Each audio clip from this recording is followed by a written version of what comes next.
Parasites are sly, using the cleverest of ploys to stay alive while destroying almost everything in their tracks. Parasites have no mercy. They live in and feed off their host, and could be the leading cause of most disease and ailments we experience. Undoubtedly, you have them living inside you right now.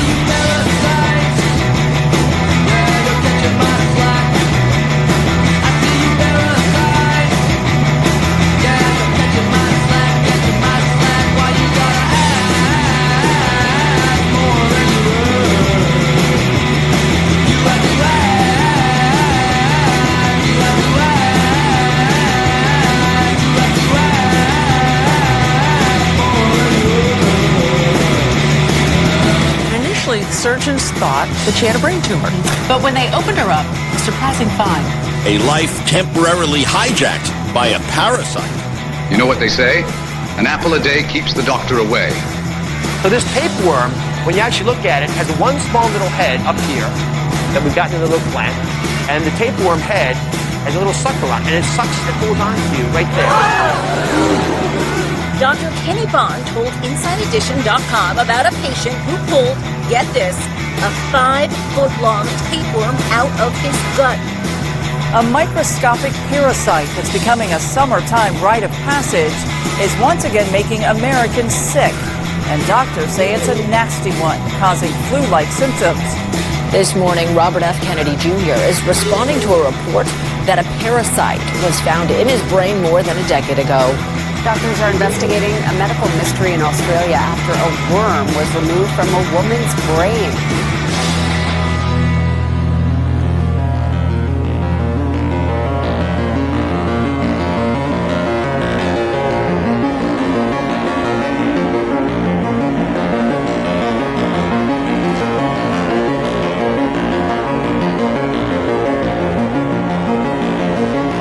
The doctor said, told me what he was going to do. And he said, well, there's good news and there's bad news. I said, what do you want to hear first? I said, well, give me the bad news. Let's do that, and then you can give me the good news last, and I'll feel a little better. He said, all right. He said, number one, we have to remove your stomach and esophagus. But he said, the good news is that if you survive the operation and survive the chemotherapy, we'll put a tube in, and you use a blender to, now as your stomach, they'll grind up all your food, and people that do that seem to live longer. I said, well, the good news? He said, well, that's the good news. I said, well, what's chemotherapy? And he looked at me, and without batting an eye, instantly he said, it's FDA approved. So I tried to get out of him what chemotherapy truly was. He wouldn't tell me, so I wanted to see it. And when I saw the bag, it looked terrible. There was a red skull and crossbones on the back of the bag, and the statement said, under no circumstances, even when this bag is empty, must it be cut open, death can ensue.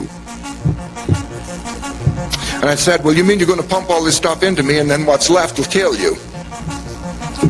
And I said, the address here is Missouri. I said, I'm going to Missouri. I walked out, walked right down, spent the $1,000 for a ticket to Missouri and back. Went to Missouri, and they wouldn't let me in the chemotherapy plant. I had to hire an attorney. There was a lot of kerfuffle. I finally got in.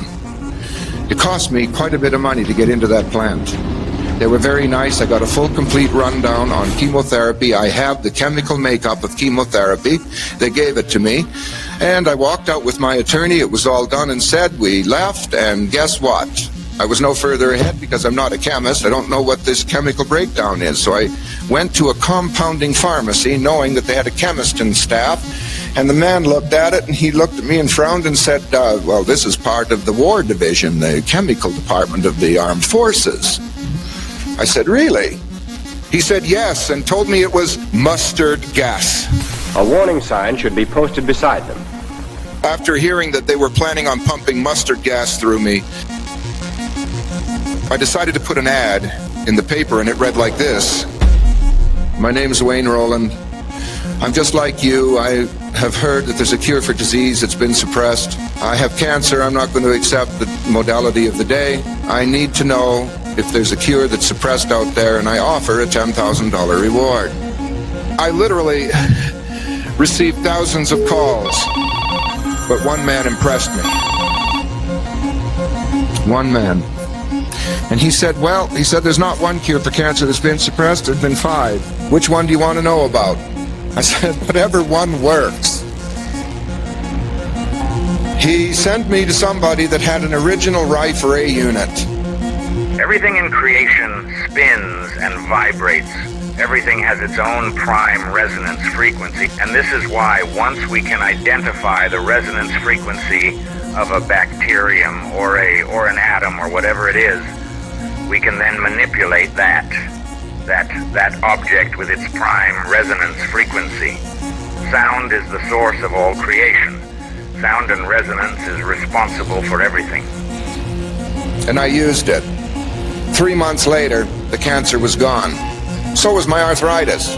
So I started doing research into the Rife technologies, and I found another man who really knew quite a bit about Rife and had all the frequencies and everything, and I went to see him, and he became a friend of mine. His name is John Sajeka, and John Sajeka showed me that I wasn't using the Hertz rates to get rid of cancer at all. And that upset me, because I paid good money for this. Now, and why did the cancer leave? And I looked at the Hertz rates that I was using, and lo and behold, there were Hertz rates to get rid of worms and parasites. It turned out that the lead poisoning was giving a bed for parasites to breed in furiously, and it was their waste that had given me cancer. I was absolutely in shock. And the more research I did and the further I got into this, the more I found out that pretty much all disease is caused by worms and parasites.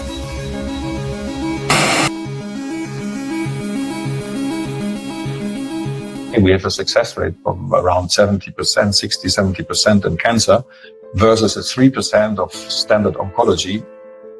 Maybe some people should listen to that.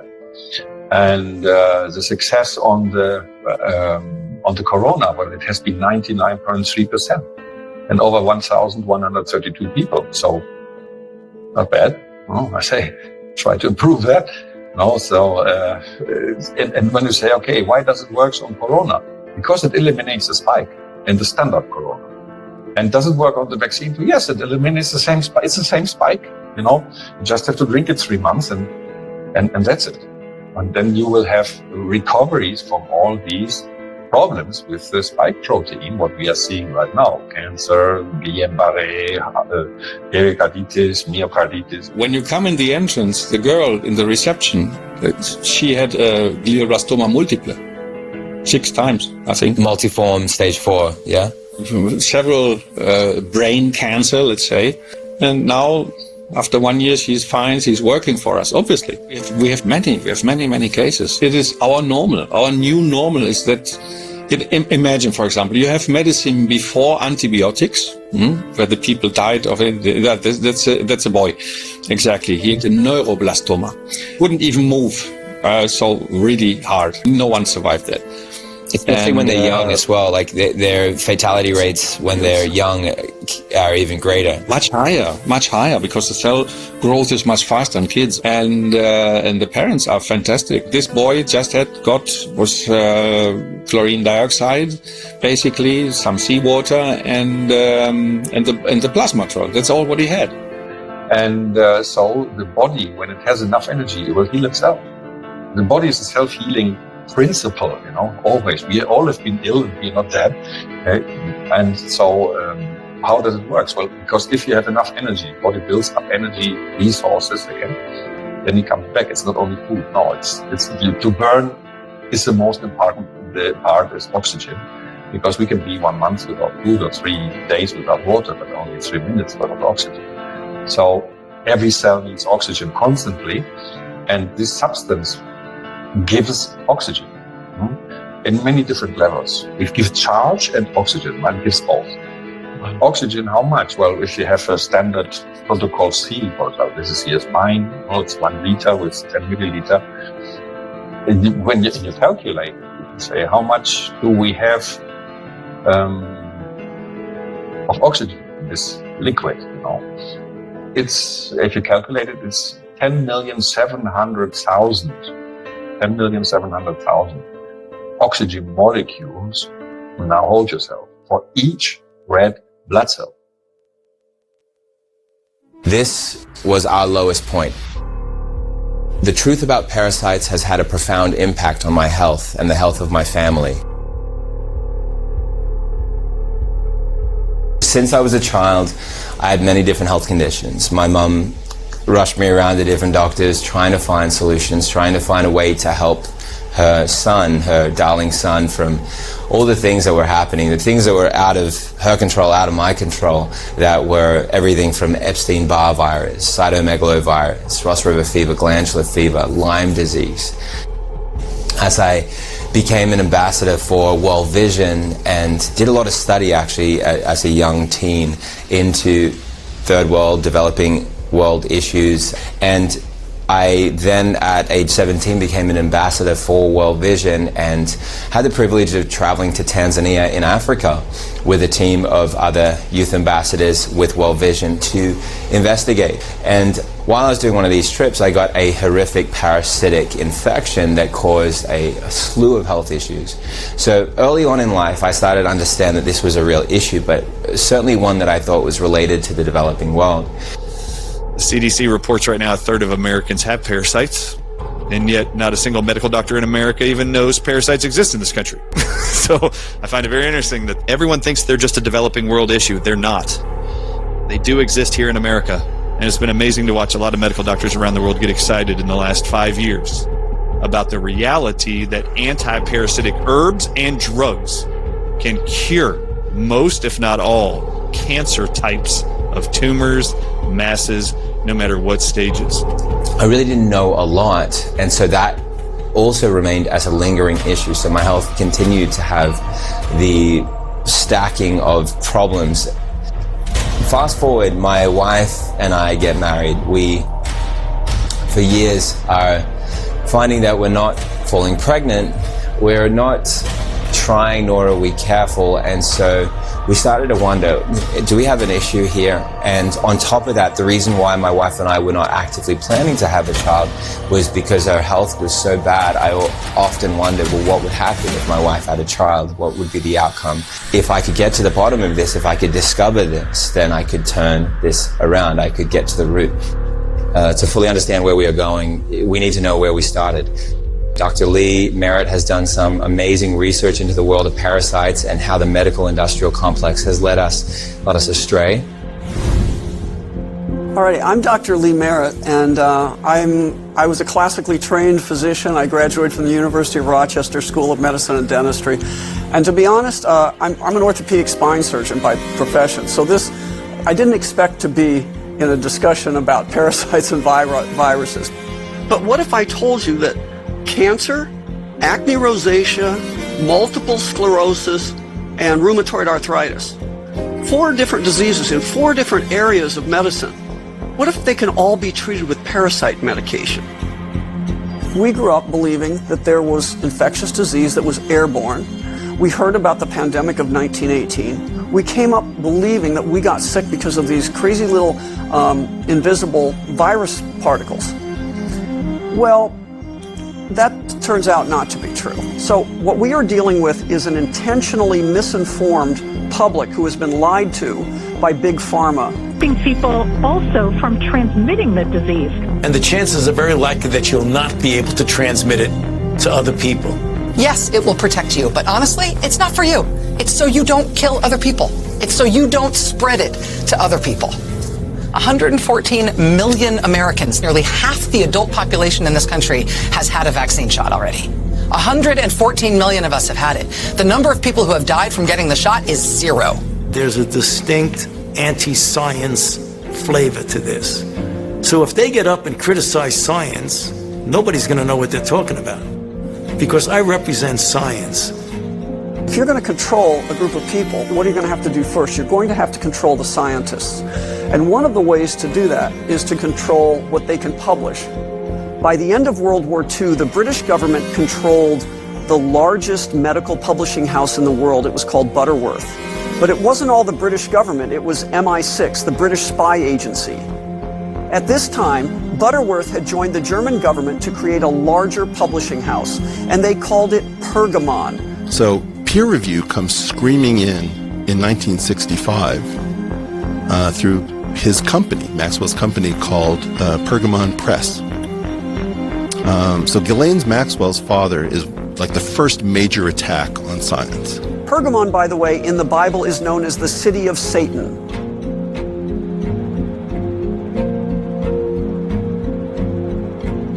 To the angel of the church in Pergamon, these are the words of him who has the sharp, double-edged sword.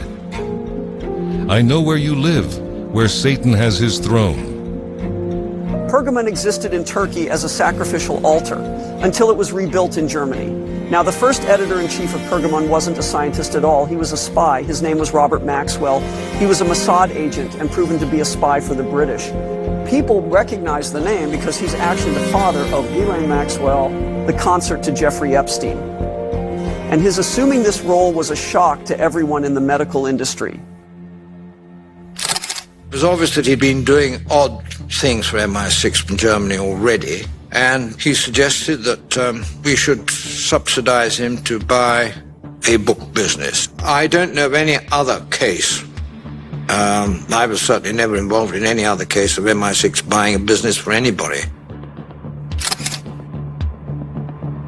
I believe they've actually made up people and made up a whole branch of science, and that's the science of virology. If you look at virology, the man given credit for starting the science of virology is a man named John F. Enders. He's also given credit as the father of modern vaccines. What got my attention, though, right away when I was trying to find out who this guy was, is that he eventually won the Nobel Prize for being able to be the first guy to culture viruses.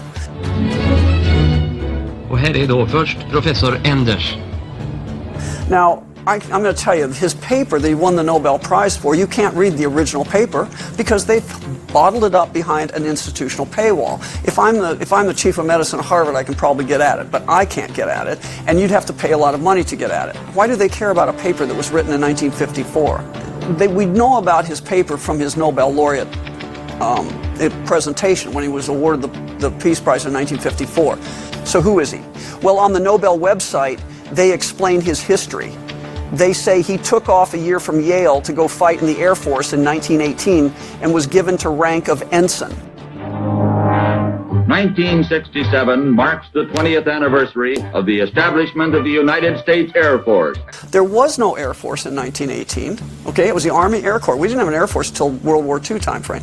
And number two, there are no ensigns in the Air Force ever. That's a naval rank. Not only that, they claim that his PhD was in 1930 at Harvard. He got a PhD, purportedly, in bacteriology and immunology. The first immunology PhD was granted in 1974. And yet here we have the Nobel site telling us he's got a PhD in immunology from 1930. Who's making this up? Your doctor can surely help when you're not well. Anne is just fine.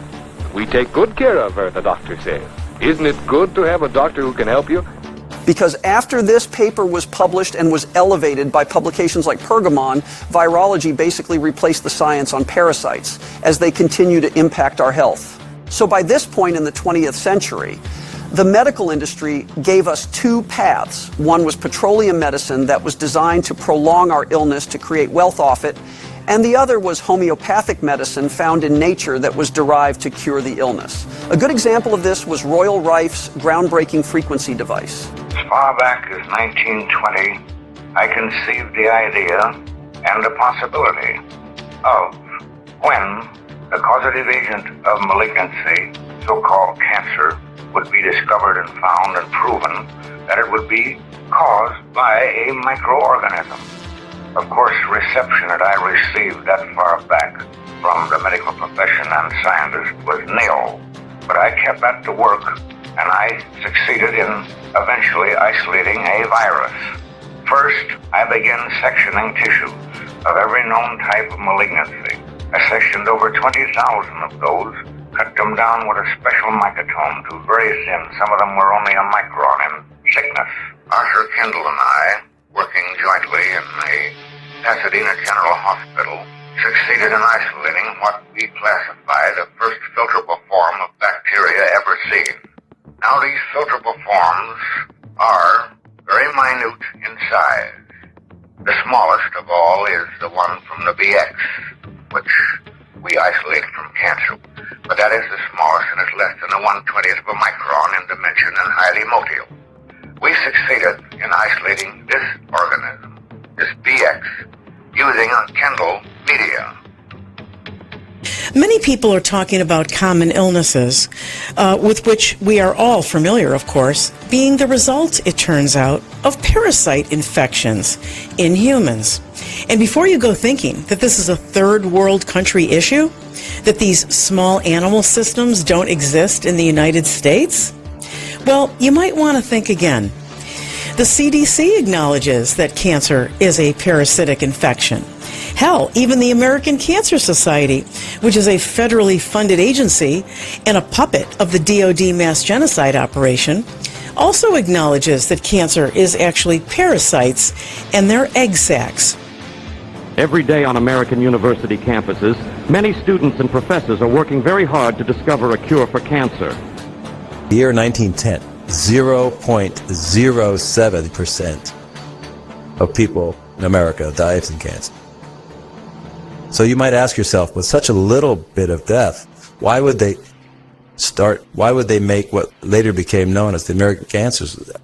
Members of the Senate, members of the House, ladies and gentlemen, we are here today for the purpose of signing the Cancer Act of 1971. Dr. Defton, the President of the National Cancer Society. Thank you, Mr. President. We would like to think that this is a wonderful Christmas present in the signing of this bill with this pen today. The 2.25 million volunteers of the American Cancer Society ask that I express their appreciation. The question was, is this caused by a parasite or somewhat microorganism, or is it something else? That's always been a debate. And that debate has never been resolved. So if you go back to the literature back in between 1850 and 1900, you'll see, they just started using microscopes, and some people were able to see. And there was a couple of very important papers called this around 1898, several actually, which said that they saw these little organisms only in malignant tissue, not in healthy tissue.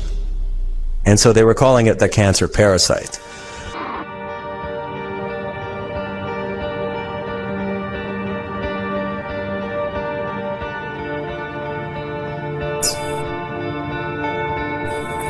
The microparasites described by Dr. Weber that you can see here can be found in the tissue of all cancer patients. Some examples. Here you can see a blood sample that has been dried over a flame. The patient suffers from leukemia. Here you see the blood sample of a patient suffering from liver cancer. Here the blood of a patient with bladder cancer. And this is tissue from the bladder carcinoma. You can clearly see the lively movements of the microbes. Here the diagnosis is that of lymph node metastasis. This is an almost mature gamete. He can be found in the space between the cells.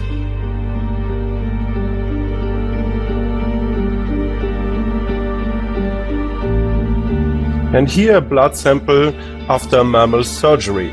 You can see a dying leukocyte. Patient is suffering from breast cancer. Diagnosis: cell complex of an uterus tumor.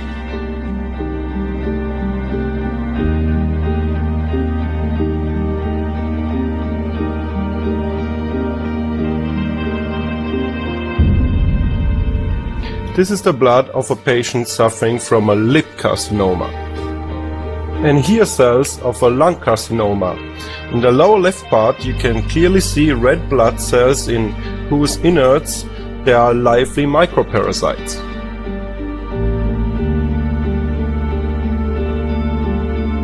Here a tumor cell from a bladder carcinoma. You can clearly see the vacuoles, string-shaped structures.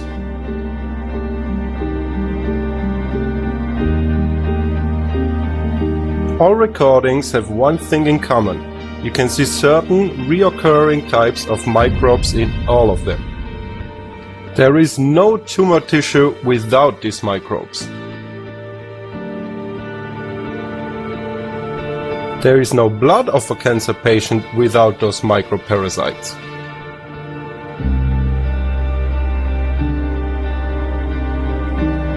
The microparasites that have not yet been acknowledged by mainstream medicine as the cause of cancer have been comprehensively shown by Dr. Weber.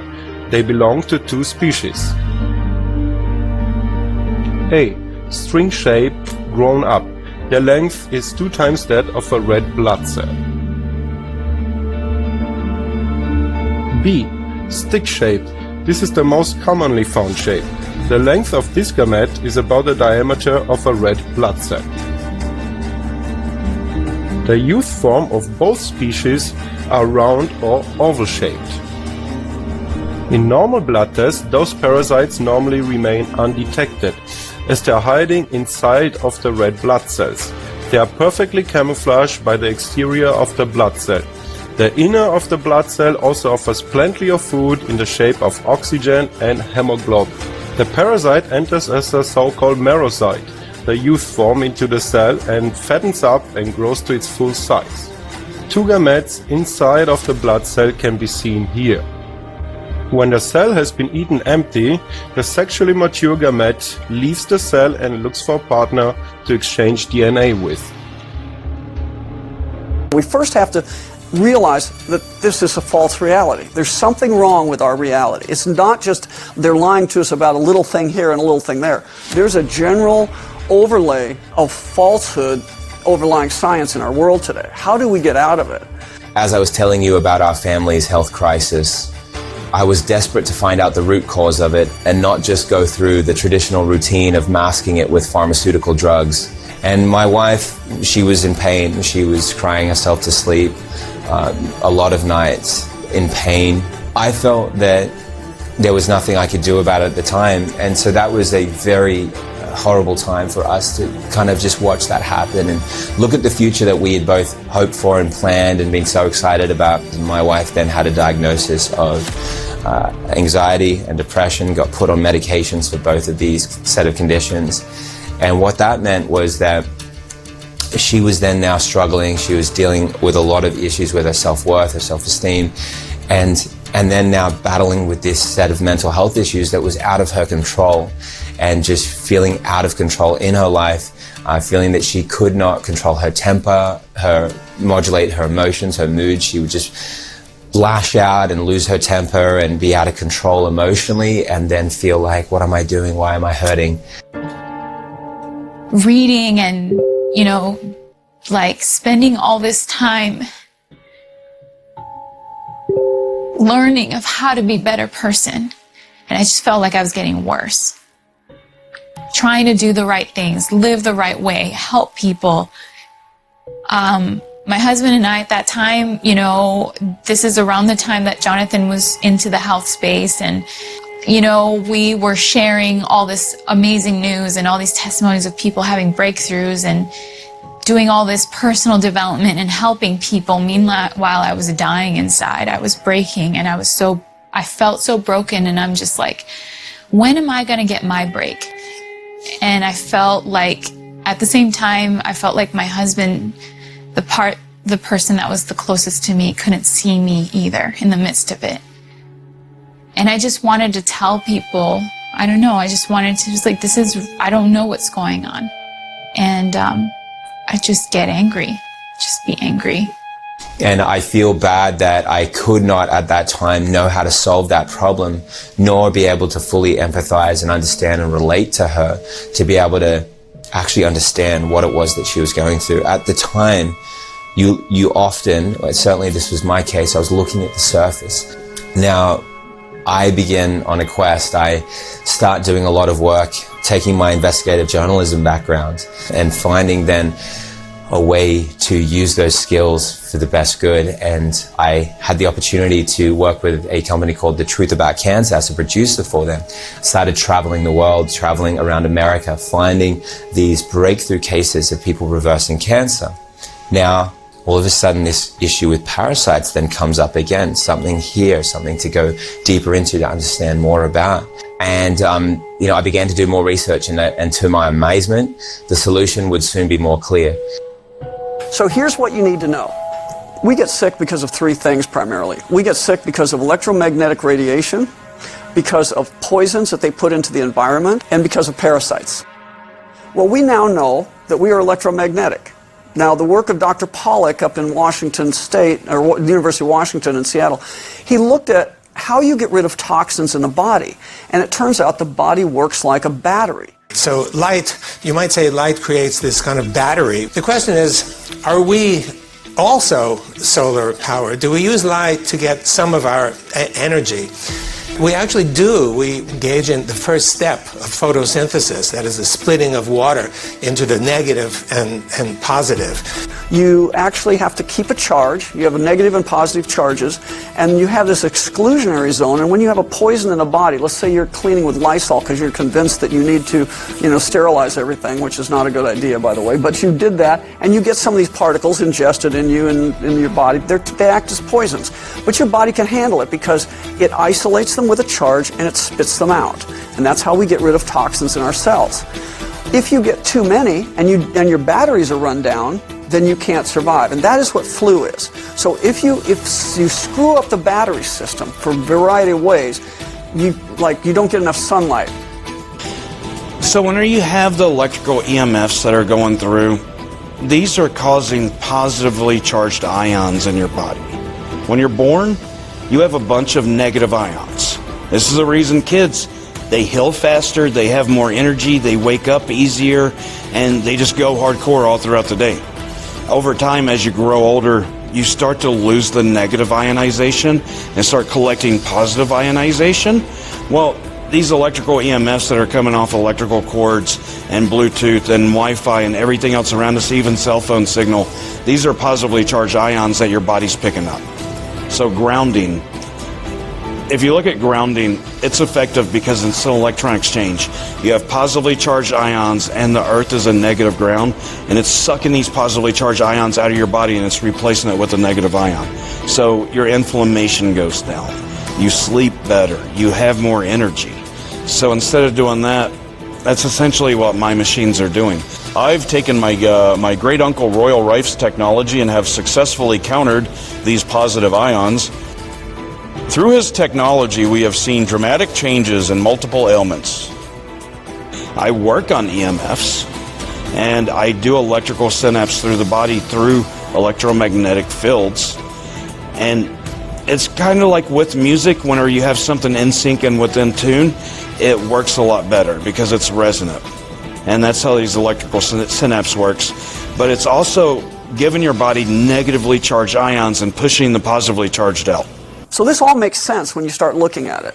And what's happening, every time we've had like the H1N1, every time we've had a pandemic in the modern world, it's been associated with an increase in electromagnetic frequency.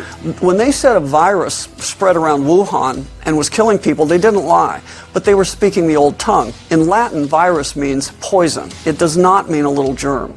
In my lifetime in medicine, what I've seen happen is they have denied us the technology, and they've demonized looking for these things. They made it a joke. But we don't want to be told what to do. Well, I understand that, but now is the time to do what you're told. The people who are not getting vaccines, who are believing the lies on the internet instead of science, it's time to start shaming them. What else? Or leave them behind. Vaccinated person having a heart attack? Yes, come right on in. We'll take care of you. Unvaccinated guy who gobbled horse goo? Rest in peace, Wheezy. One of the things that woke me up to the parasite problem is we're seeing all these people with turbo cancer, right? We're hearing all this stuff about cancer and these weird things happening. They're showing up with multiple cancers. People, I hear this from oncologists and medical doctors, they're saying, we see these people that have been in remission for years, and now suddenly they're breaking out with cancer everywhere in a very aggressive form. I was the first pathologist in the world to say, guys, we're seeing an uptick in cancers. That's toxic spike protein has so many mechanisms that allow cancers to wake up, and certain cancer genes that it binds to and promotes mechanisms. everywhere I go, radiologists, interventional radiologists, oncologists, cancer surgeons like I met today. Cancer, cancer, cancer. 30-year-olds, 20-year-olds, 40-year-olds, reactivated or second shot, third shot, month later, breast cancer, stage 4 everywhere. If you look in the cancer literature, research that's going on right now at the NIH, you'll find that they're looking very closely at fenbendazole, albendazole, all these anti-parasitic drugs for treatment of cancer. Now, they're not admitting that it's actually parasites are cancer. What they're saying is, isn't it interesting that these anti-parasitic drugs also treat cancer? There's been an underground use of this for a long time, but now the medicine doctors are kind of coming around to saying, hey, these drugs could have use, but they don't want to ask the next question, is parasites really cancer? Now, we also had, by the way, this isn't just cancer. Dr. McDonald, who's a pathologist, looked at very carefully sectioned the brain and spinal cord of people that died from MS, multiple sclerosis. They took these brains, 10 brains of MS patients, and the cerebral spinal fluid, they did a spinal tap on all of the deceased and evaluated their spinal fluid and their brains. They cut up the brains in little bitty slivers to dissect them and then lay them open, and they wanted to see what's in every single one of these brains of an MS patient and what's in every single spinal tap sample from every single MS's spinal cord tissue. 100% of every brain had roundworm parasites eating holes in their brain. Every single cerebral spinal fluid spinal tap sample had 3-inch worms swimming in the cerebral spinal fluid called roundworms. So I have lupus, which is another autoimmune disease, and I do sometimes have similar symptoms to MS. I've lost function of my hands and my arms before. I have seizures, all stuff. So I've been doing a lot of research on how to heal and cure autoimmune diseases. And what I found is that a lot of scientists think parasites are like the root cause of autoimmune diseases. So 3 weeks ago, I started a parasite cleanse. My health has improved so much. It's honestly freaking me out. My pain levels have gone down significantly. Usually, like, my entire body aches and hurts all the time. So that's amazing. How many of you have been told by your oncologist that you have parasites in your brain? How many of you have been even suggested that it could be a possibility? The lines are blurrier today than they were even at that time regarding microorganism developments. Because of new equipment, there's more that's seen than before.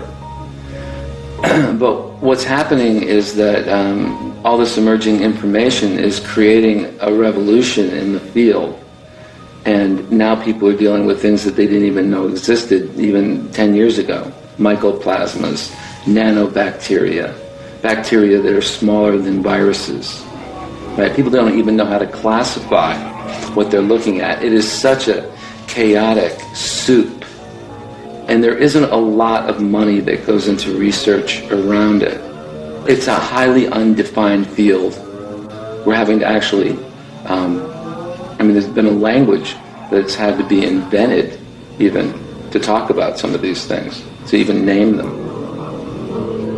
Here's one thing you'll find, and you'll find it in years and years of experience, John, that it's an absolute true statement that I've found out over all the years I've worked with this work, and I've worked hard and sincerely and honestly. You'll find, by God, that 9/10 of the criticism is a cloak of ignorance. When they don't know themselves, then it ain't the voice.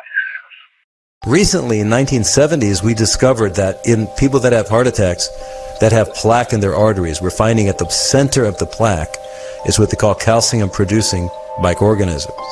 And we found out they're nanobacteria. So we now have affirmed that nano-sized bacteria can exist because we see them there.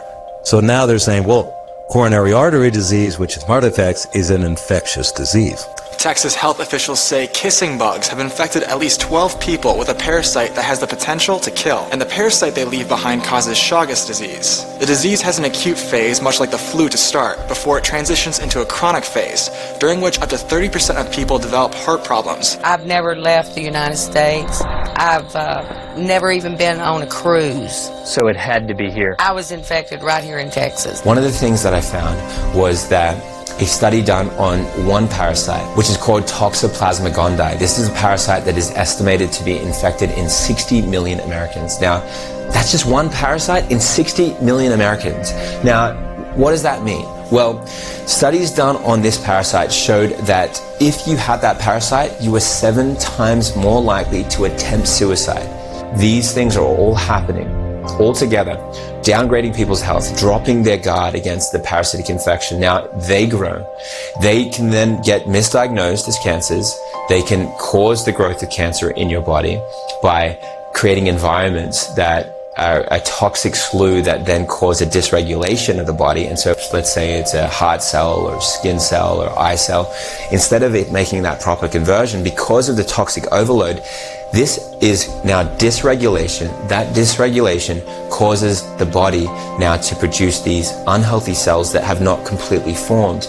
These are cancer cells, and also they are cancer stem cells. These cancer stem cells are driving the growth of cancer and the influential factors behind the downstream issues, which would be the collective tumor, of which when you look at something like chemo will kill the tumor cells but not the cancer stem cells, and they'll actually cause a strengthening of the stem cells, so it would appear like a tumor is going down, but the cancer stem cells are growing. Natural substances that could not be patented for huge profits were kicked out. They were actually criminalized. So you can see that we have all been pawns in this horrific scheme.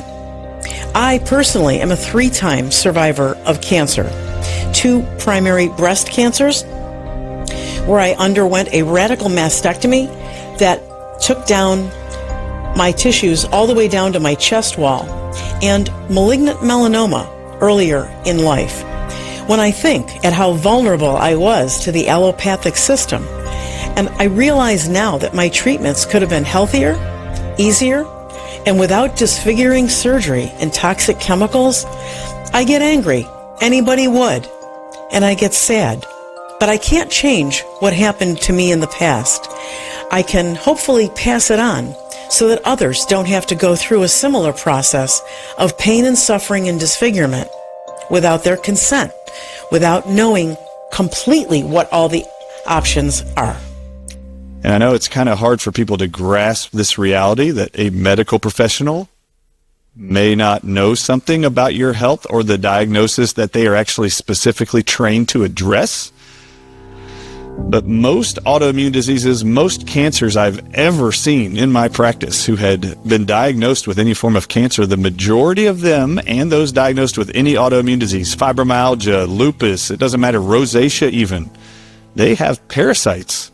And the moment you clear them out, all their symptoms disappear. Rosacea patients' cheeks all clear up. The big butterfly rash of a lupus patient clears up, and all their symptoms disappear. All their pain and all their joints goes away. You just don't know that this is what is linked to many of people's suffering, and why it is, if you're not addressing to get rid of the parasitic infection, why it is you are being prescribed anti-inflammatories and steroids for life. And why there's no other things being told to you to provide hope, faith that you can recover. Parasites are pervasive throughout the entire world. They are not exclusive to only third world underdeveloped countries. They are here in America. There's a reason why every animal we eat in America is treated with ivermectin, some kind of bendazole, which kills parasites and parasitic eggs. There's a reason why every cow we eat, almost every animal we eat in this country, has to be treated for parasites before you eat them. A flesh-eating parasite that feeds on animals is working its way to North Florida. First Coast cattle farmer Alan Roberts says it would take more of his time to treat and monitor the cows, which could easily then drive up the price of beef. The worldwide salmon industry is trying to find a solution to a billion-dollar problem, a surge of sea lice. The parasites attach themselves and feed on the salmon, killing them or making them unsuitable for consumption. It's another episode of As the Stomach Turns. Just can't get rid of it on my mind. This woman says she also found a worm in the salmon she bought at a Costco in Chula Vista. I don't think this is all by accident. I think this is a very well-crafted plan. And one of the first things they had to do in this plan is they had to distract us. If we had been focused and classic medical education and thinking about the parasites that we had been treating people for in the past, we probably wouldn't have gotten sidetracked. I read something, the World Health Organization said that by, I forget the year, some year like 2050, it will be realized that all cancers are related to parasites or a microorganism or some sort of microorganism. And that's pretty heavy. That's pretty heavy. I already told you that what we call heart disease now is a parasite. So they are ubiquitous. They're everywhere. You don't have to wonder if you have them. You have them. The idea is, how long can you keep them from winning? Because eventually, guess what happens? Eventually, funguses take over our body and recycle it. They do know that in America they can send a request for a stool analysis for parasites to Genova Labs and to Quest Labs and to LabCorp. But I'm going to tell you right now, the names of those tests are Comprehensive Stool Analysis Test for Parasites. Each of them say comprehensive. And every time the medical doctor is going to get your stool sample report and it's going to say you're negative for parasites. Those tests are only screening for one of the 4 classified versions of parasites. They only screen for one in America, one. That one is called protozoa. Well, there's 3 other types called flukes, roundworms, and tapeworms. So just so you know, every MS patient has been found to have roundworms, and none of those labs are screening to see if you have any of those in your body. They're only looking for protozoa, which is professed to be the #1 parasite infection in Americans. So I'm telling you, if you do those tests, they're extremely limited. I said there's 4 classifications of parasites, 4 different types. Within those types, there are thousands, hundreds of thousands of different named parasites in each of those categories of the 4. When you're looking at LabCorp, Genova Labs, and Quest, they're only testing for one protozoa of the hundreds of thousands. They're only looking for one. So if they don't see that one, they're going to tell you don't have parasites. So guess why the majority of your medical professionals don't see positive results in these parasite screenings? They are screening of the millions of various kinds of parasites. They're only looking for one. But the MDs aren't trained about parasites in med school. They're told parasites only exist in third world countries. So parasites are a bigger deal than your medical professional knows and bigger than you know. The reason they're called parasites is because they have learned to successfully avoid being detected and being killed. So if you went to the average infectious disease clinic and said, do I have parasites? They got a 99% chance of being told no. Because they're not going to find that. They're not hanging out in your gut. They climb in, they burrow into the wall of the gut, or the wall of the bladder, or the wall of the lungs. I mean, they can go anywhere. And they hide in that wall, and that's where they lay their eggs. All right? And only if an adult happens to come out in the colon will you see the adult form come out in the stool. But other than that, you're not going to see them. Can you understand that you have an egg, and then the egg is going to start to develop a body? That body is going to be made of our tissue. So basically, our immune system says, that's us, that's not them. There's no other. And it doesn't, and so it's not immunogenic. In other words, it doesn't stimulate the immune system. If you undertreat them, in other words, you give not enough medicine to kill them, then they get disturbed and they'll migrate to another organ. Keep in mind there are multiple ways to do a cleanse. I actually took an approach every month that our entire family did something every single month to cleanse and detox parasites. Now, this is not what we do right now, but for years it was really simple. I actually each month was ordering from other countries online. I was ordering ivermectin tablets. So I did that for years, and I would just make sure our kids, us as adults, were taking ivermectin every single month. More breaking news this evening. Joe Rogan, an extremely popular podcaster, announced on social media today that he has COVID. In his statement on social media, Rogan said he has taken several therapeutics to recover. Turns out I got COVID. So we immediately threw the kitchen sink at it. All kinds of meds, monoclonal antibodies, ivermectin, Z-Pak. One of those drugs he mentioned, ivermectin, is something more often used to deworm horses. I'm glad you're well, man. Bro, do I have to sue CNN? I know, do you? They're making shit up. They keep saying I'm taking horse dewormer. I literally got it from a doctor. They won the Nobel Prize in 2015 for use in human beings. Yeah. And CNN is saying I'm taking horse dewormer. Ivermectin, a dewormer? Really? They are shaming themselves. No one has to shame them. They're shaming themselves. No, they need to by be shamed. doing that. Yeah. They need to be called out and shamed, brother.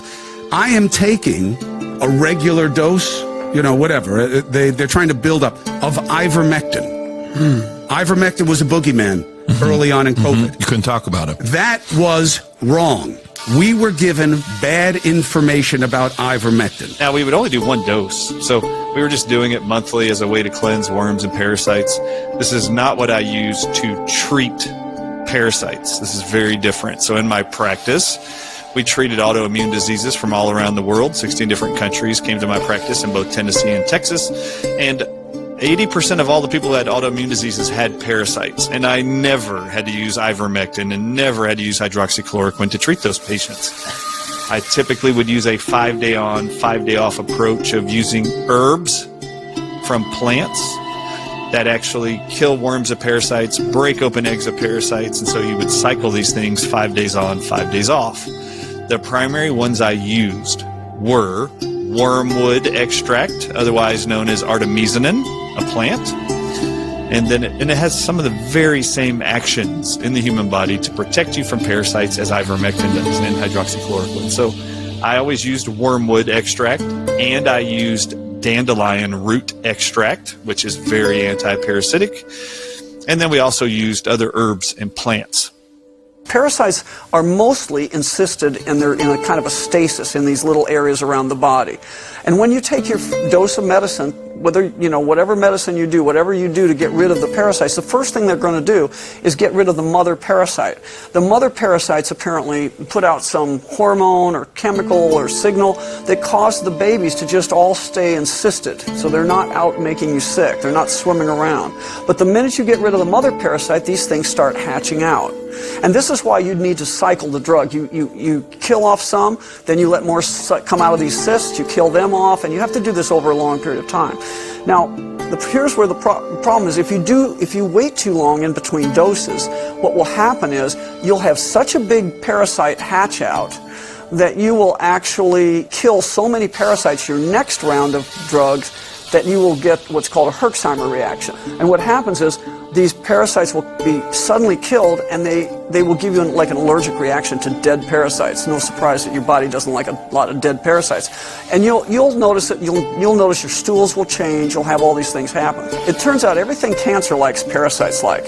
They like carbohydrates. Okay, and the solutions are a clean diet, low carbohydrates, cycling parasite doses until you can get yourself down to 3 days on, 5 days off, and then you keep, after a few months, you start spreading out the off time until you're down to maybe taking 2 doses of parasite medicine a month. And a lot of your doctors don't even know these things. A 6-year, 4-year term in medical school, they get 19 hours of nutritional studies. That is the same as a 1-weekend course in 6 years. So when you go to your medical doctor and ask them, should I take vitamin C? They don't know. They don't know anything about vitamin C. Should I take vitamin D during the summer or in the winter? Most of them don't know either. So they're just not taught much about that or given much credence. In fact, they're just taught, if there's a symptom, prescribe the drug. And like I said before, wormwood I've used for over 20 years to help people clear parasites of all kinds, no matter what the form. And then there is a clover called red clover that is an incredible herb at killing parasites also. This should be the staple for anybody trying to do a parasite cleanse. I'm not sure anybody knows this, but did y'all know hydrogen peroxide kills parasites? Did you know your own cells in your body make hydrogen peroxide? And every cell in your body will make hydrogen peroxide? Now, the only way you would see a whole population of people having a whole bunch of parasites as issues and diseases being diagnosed, but they are parasites, you have to understand the gravity at which all human beings have less hydrogen peroxide production in their body. You just need to go do the test, and then you can educate your medical professionals what they were not taught in med school. And they were not taught about parasites, and they were not taught about nutrition. There can be parasites that can cause necrosis, and these necrosis can cause cancer on long term, but there can be cancer that can draw in all types of parasites that makes it worse. Chlorine dioxide eliminates parasites in blood. We know that. Because malaria, it's the old malaria, Jim Humble, 100% efficiency. We have to understand that parasites is not the same like worms. If you have a big worm or parasites, I'm speaking here mostly about single cellular parasites like trophozoites of malaria or Giardia lamblia. Most of the parasites are single-celled, and this is much more. Has nothing to do with the worm itself. No, it's not that the worms are eating you up. No, it might be the case, but it's the last case, or 1 in 1,000, if so. And basically, we have to understand chlorine dioxide eliminates by size. This is, for example, a parasite in blood. It's difficult to detect, and it's like finding a needle in a haystack. Because it's really, but you can see that's, yes, we have parasites in blood as well. And this will be killed by chlorine dioxide. What we do now in the foundation basically is the standard cancer protocol for advanced cancer, not initial, but advanced people. So they start with protocol C always, and they rise to 4 milliliters of CDS in water, in a glass of water per hour. Whatever they do, or if they eat or they don't eat, but all the day. This is basically what they do, and then we have the drip enema over the night. That's you can find it in my website. It's some new stuff, and this is very equivalent to intravenous use, or even better. So you have a constant oxygenation of the body in day and at night at the same time. And what we saw is in around 3 weeks, well, there is a result. Directly a result in most of the cases. You can see it reducing. You make an enema, and you are not making enema for washing out. You make it with saline solution, like an injection, but you with a dripper, and you drip all the night. Every second, one drip, one little one, and after time, well, it's absorbed, because the main function of our large intestine is water absorption by the body. And this absorption is constant, so you don't have to go to the toilet. You can have a constant oxygen level, high level, and charge. This is what it does at the same time. And this makes a huge result. So basically, if you want to cure your cancer at home, take as much as you can from this stuff. Don't overdo, but go ramp up. Make these 2 protocols, and most of the cancers will go in 3-4 weeks, with exceptions, obviously, as I mentioned. But well, this is the way how to do it, and to go the other way. We make the surroundings stronger, and the cancer will get reduced by itself. These are the things that we're warning, we're saving people from. Now, when it comes to cancer, it could be the big part here, because that's already been a huge issue. We've already got 50% of the human race facing this, and we've got treatments that are working super effectively, like chlorine dioxide, which has been heavily demonized. There's people in jail for talking about it. He's hanging in there. He and his sons are in prison, and it's getting to be, we're on 4 years now. It's getting to be quite brutal. He's hanging in there. He's very well rooted in his faith, obviously, but he's hanging in there. It's getting to be more and more unbearable every day.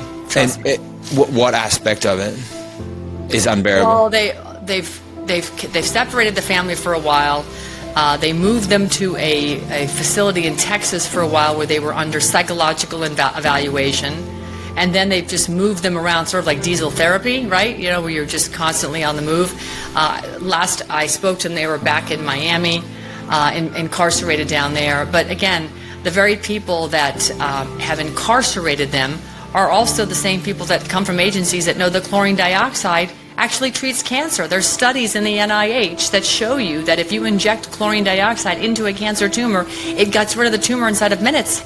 And from there, it'll spread to the distant, organs or lymph nodes. So this whole thing about you can't treat cancer is a complete abomination. And not only that, they're showing that ivermectin and fenbendazole, if you will, if you use those concomitantly, they're having tremendous results on fighting cancer as well. So and of course, Brian Artis, if you talk to him, he'll tell you cancer is from parasites, and you have a lot of parasites, so which is why ivermectin and fenbin work so well. Ivermectin kills the actual parasite, and fenbin kills the egg sac, so you're eliminating all of it.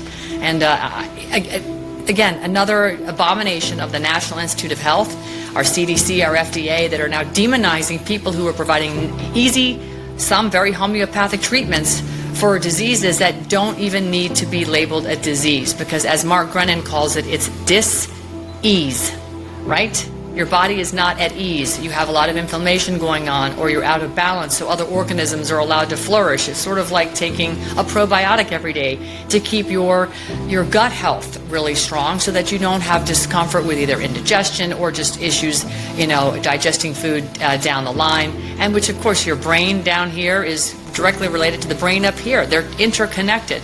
And the government is all about breaking you up, separating, dividing, and making enemies of every body system and everybody, for that matter. This is what they've been specializing in for as long as I can recall. I haven't seen the government do one thing to help the people ever that didn't result in them profiting wildly, and in the end, the destruction of the said people they were supposedly helping. Remember the song by the Carpenters? Bless the beasts and the children from this world. They have no choice. They have no voice. So we have to be their voice. And I have my pets, my dogs are all around me too. I mean, they don't have a choice. They're like children. They come so innocent.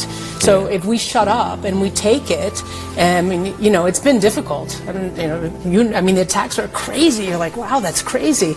I've got friends sitting in jail for doing nothing but helping people, which is Mark Grennan. Mark Grennan, Dr. Pedersen, Dr. Reinwald, these people are sitting in jail and they've done nothing but help people. It's just devastating. So, and the governments of the world make this impossible for, they can really not fight it, and especially not in 2024. It's wow.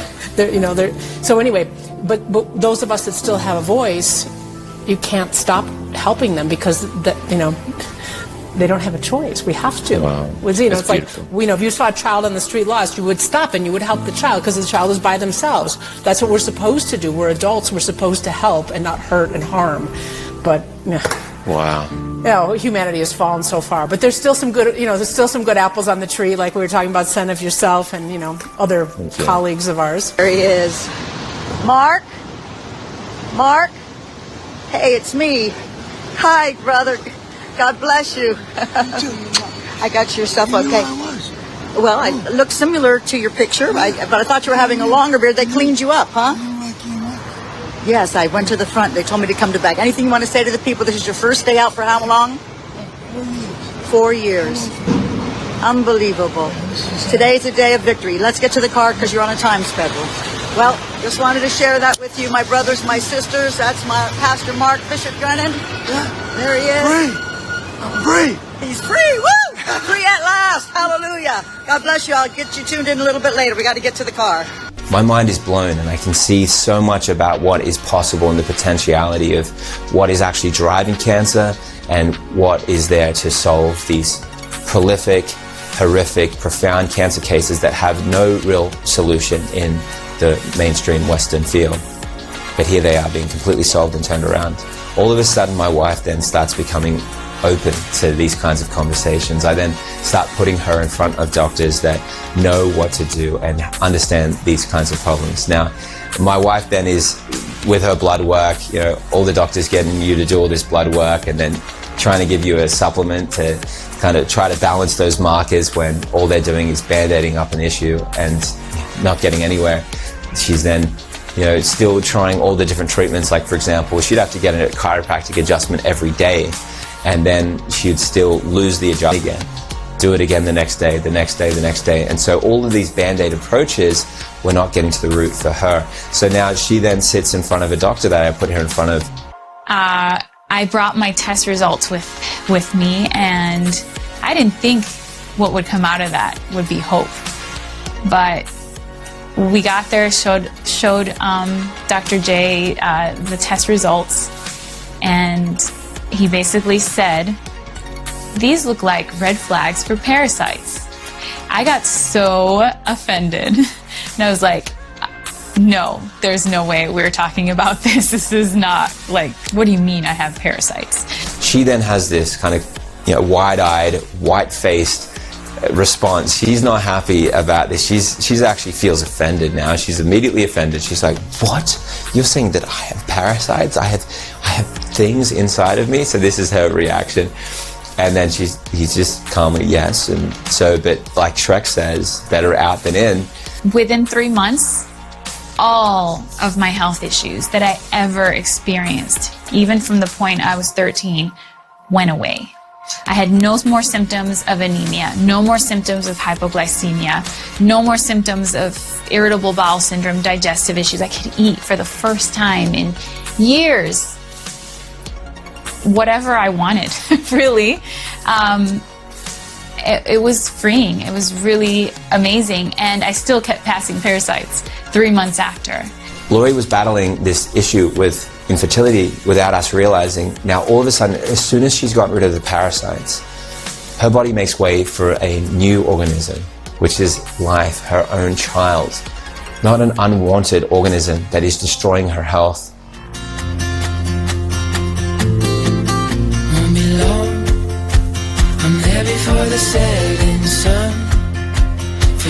That beautiful boy he's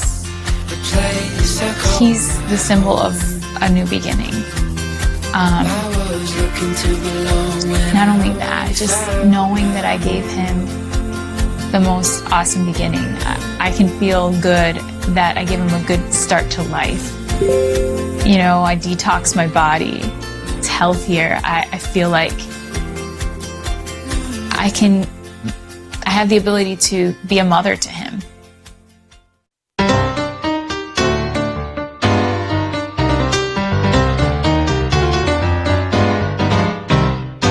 We have worms, little itty bitty worms. We've got worms, wriggling worms. Do you remember in Eden when Eve said, "Let's get feeding"? Now all of a sudden they're scheming and feeling all jealous and greedy. But there wasn't no serpents, no siree, there weren't.